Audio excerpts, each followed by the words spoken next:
Folks, hello and welcome to Tavern Chat.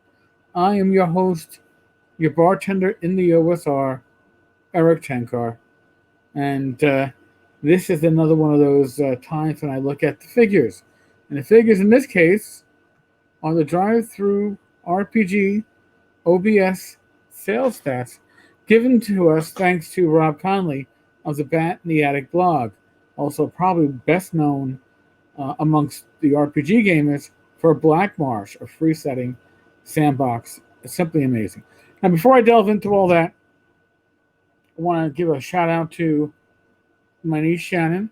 Let's see, Shannon, this is the one of the gifts that you got your uncle for his early birthday. We celebrated this past Saturday. It's a bobblehead Mandalorian from Funko. So this is spot on, awesome. 10 years, she's 10. She shopped with her own money. She knows her uncle. Sorry, I had to put it back on my mic. So, we're going to delve in to the numbers that Rob brought to my attention. Rob kind of knows I've got a fixation with numbers. The popularity of tabletop role-playing and explosive growth in digital sales. Interesting drive-through RPG numbers yet again. So he showed some pictures of a recent visit to a Barnes & Noble near him. I guess in the west side of Pennsylvania. And full table, full display of 5e.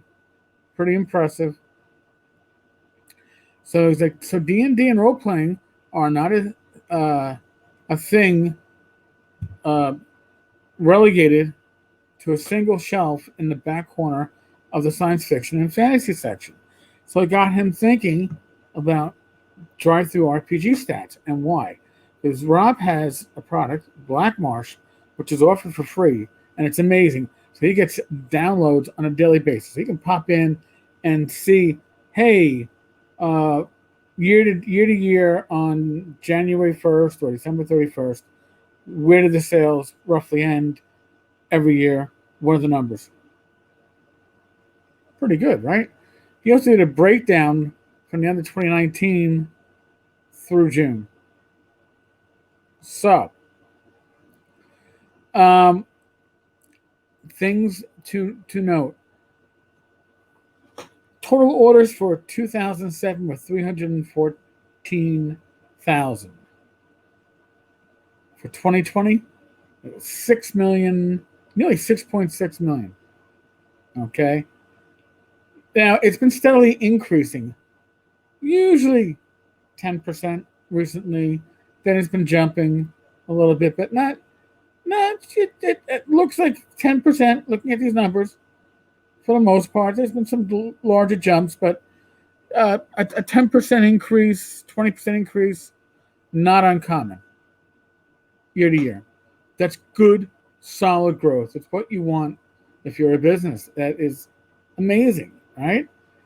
Because it means that you're making more money and you're probably not putting that much more into your infrastructure. I can pretty much guarantee drive-thru is not putting 10 times the effort into their business that they were in 2007. It's been, automated.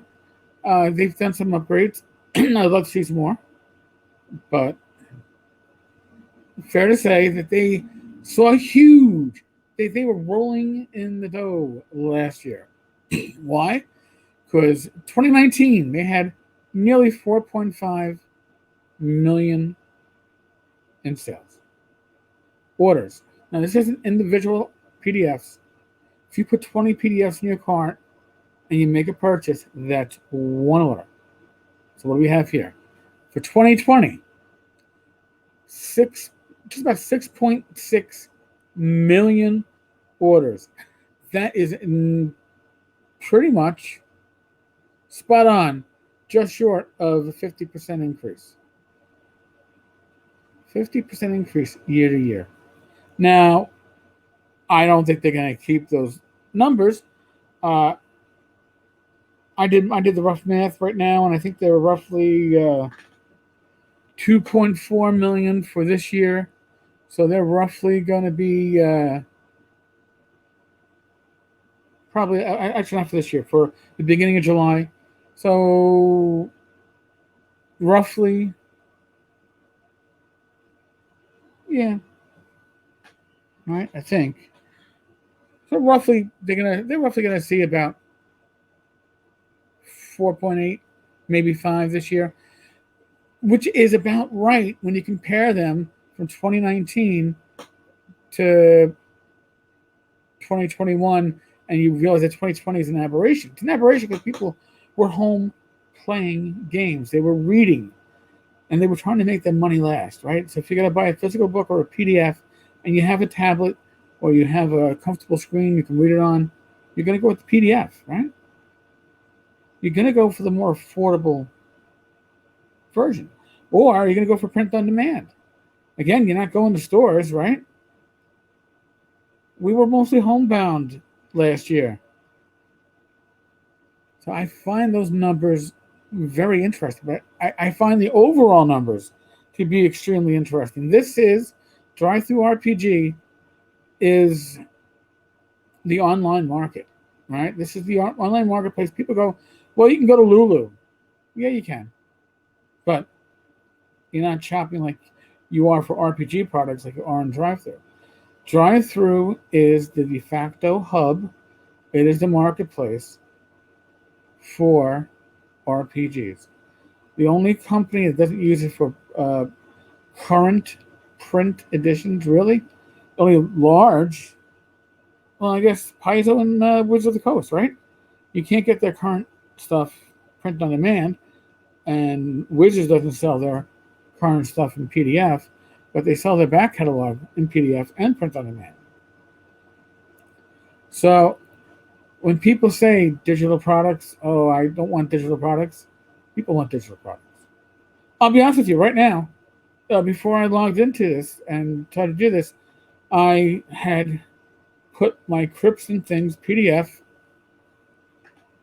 on my iPad so I could get myself back in the mindset of, it won't even show. All right, well, that was the idea. But to get myself back in the mindset, because I'm going to run Crips and Things probably come the end of the summer for my old gaming group. And I could break out the hardcover book. I have it on a shelf, or I could put it on a PDF, take the PDF they already own, put it on my iPad, and I can easily read it without the light over me because the page is lit. There's a lot of advantages to PDFs.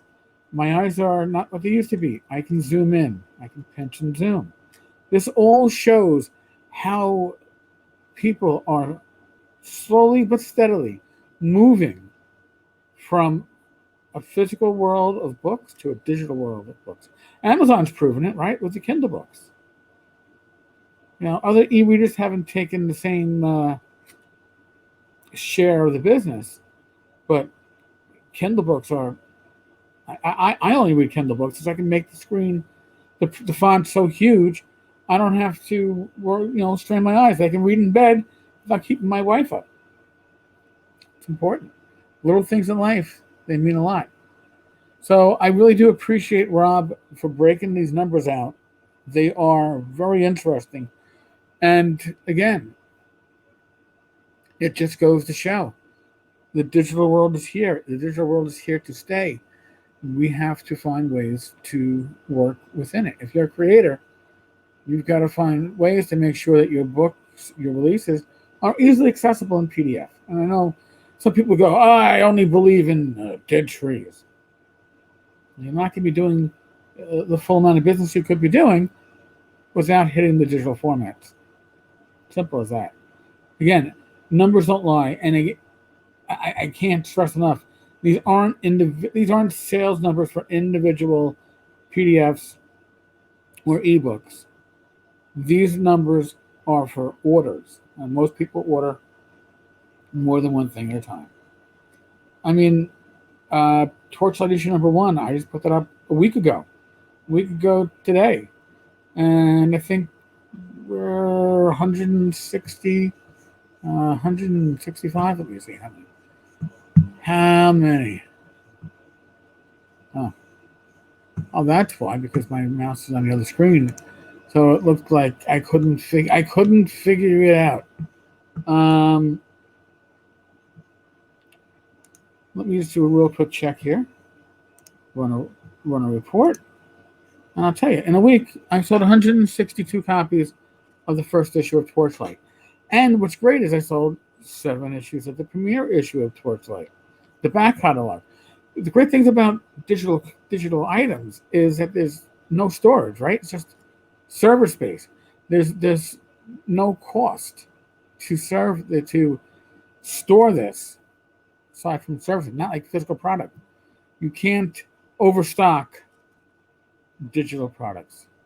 They never go out of print, really, right? Interesting things to look at. So, Rob, I really, really need to thank you for bringing this to my attention. Again, numbers like this are eye-opening. You know, tenfold increase in sales, literally, actually, from 2010 to 2020. Tenfold. And if any business can pull it off, it's nice to see the RPG business doing that with digital sales. All right, folks. On that note, we are still in the midst of the world of the pandemic, right? Use your common sense. All right. I'm not saying what you should do. If you have questions, seek the advice of a medical professional that you trust. Be safe. Be well. God bless. Roll those dice. Roll them well. And God willing, I will be back again tomorrow. Live stream. The next live stream is 8 p.m. on Wednesday night, Eastern Time. Myself, Bad Mike, talking crit. All right, folks. Appreciate the support. Subscribe, like, comment. Catch you later.